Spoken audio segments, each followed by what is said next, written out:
ABF Vision. Recorded live at Melbourne Convention and Exhibition Centre.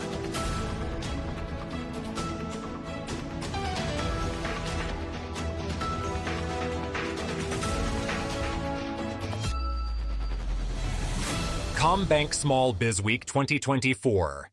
Hello and welcome to CommBank Biz Week for 2024. We're fortunate to be in the company of one of our sponsors. Tegan Gilchrist is here joining us from the Cyber Wardens group. Nice to be here. Thank you so much for coming along.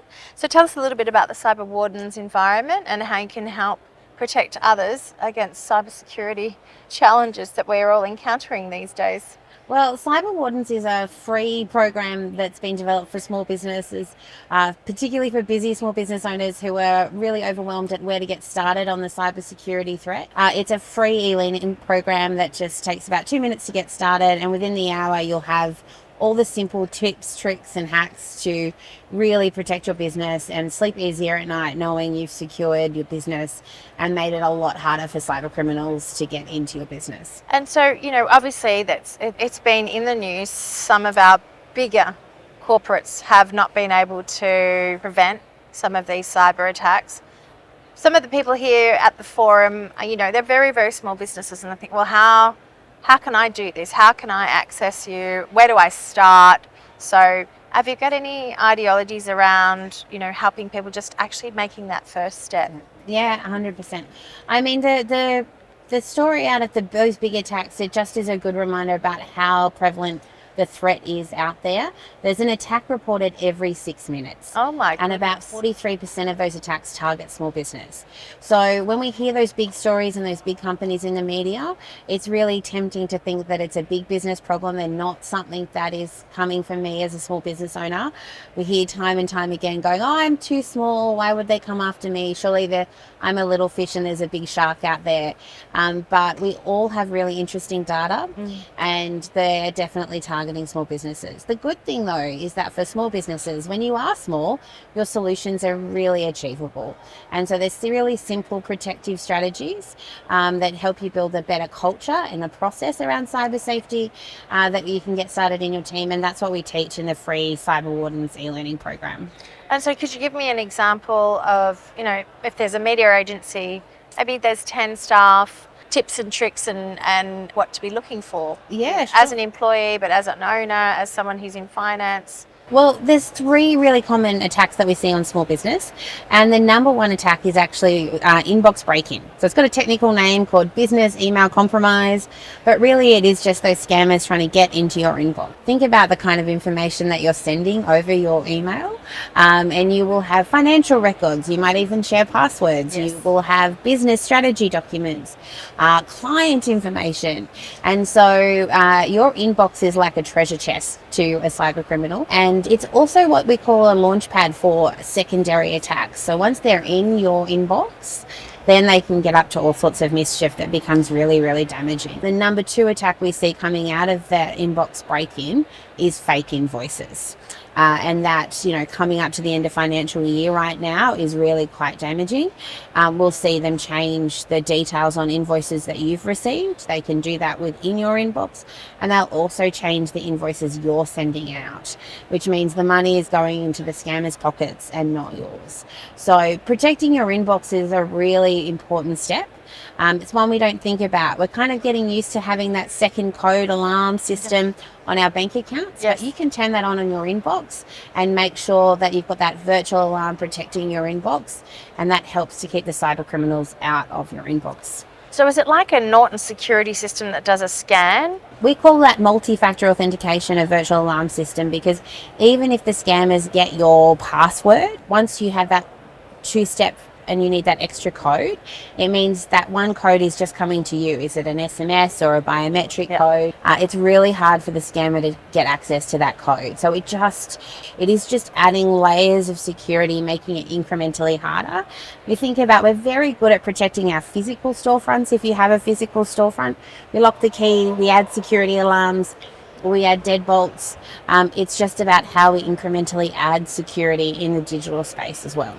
And you know, a lot of us are working from home, we're on the run.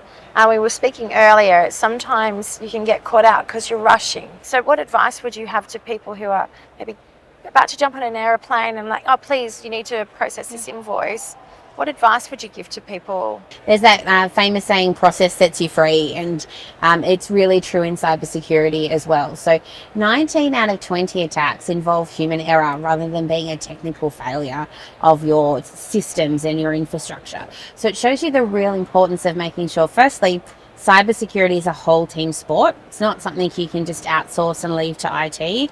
You've got to have everyone who's in their inbox, payroll, who's involved in any system, aware of what are the risks, but really develop those good routines and those cyber safety habits. So anytime your business is feeling busy, or particularly your industry is feeling busy, that's a time to be on the lookout. So we see spikes in scams in retail at Christmas time.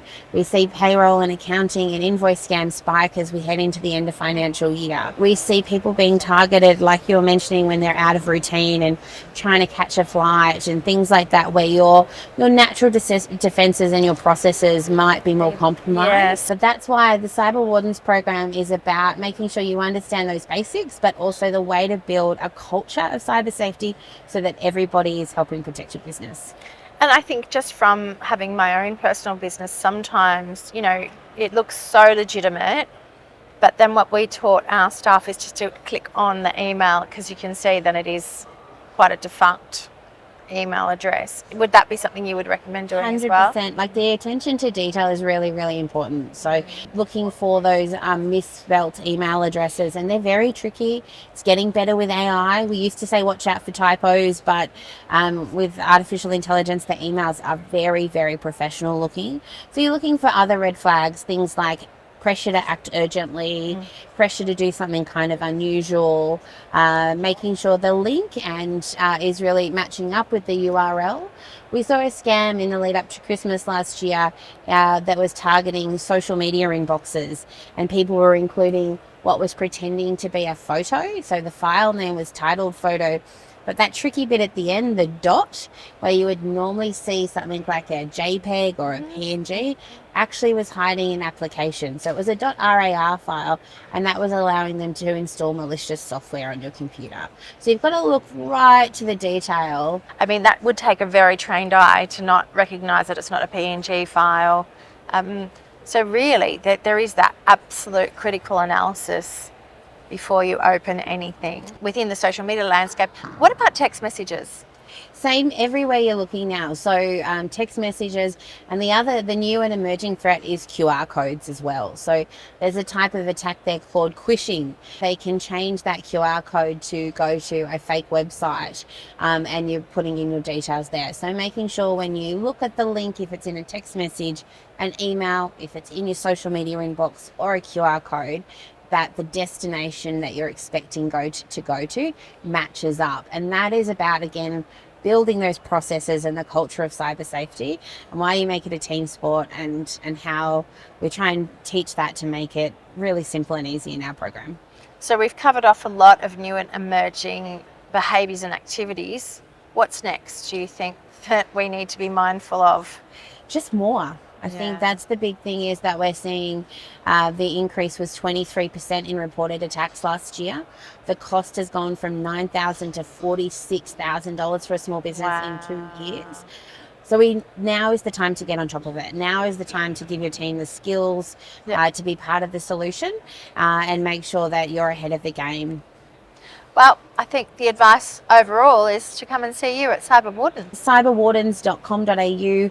The free e-learning program is there. You can register as a business, register your whole team, and very, very quickly you can build the skills to develop a culture of cyber safety and know those basics that will help you sleep easier at night, take away the worry of the threat, and know your business is protected from cyber attacks.